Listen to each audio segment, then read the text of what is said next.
România, îți cânt partea minunată prin ai tăi fi. Ai fost foarte respectată, ai dat naștere la adevărate genii ce vor rămâne în istorie.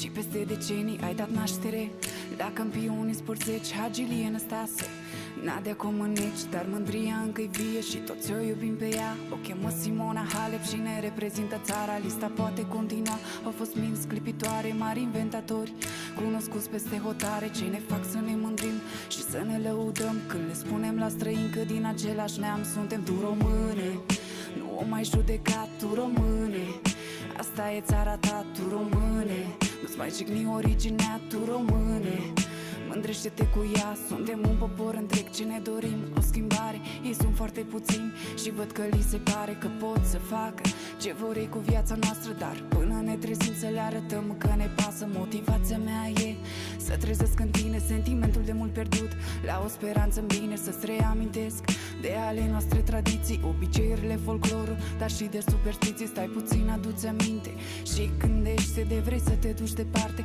Vei trăi românește, inima va trage la mâncarea tradițională, sufletul va vrea să asculte muzica din țară. Tu române, nu o mai judeca, tu române, asta e țara ta, tu române, nu-ți mai jigni originea, tu române, mândrește-te cu ea.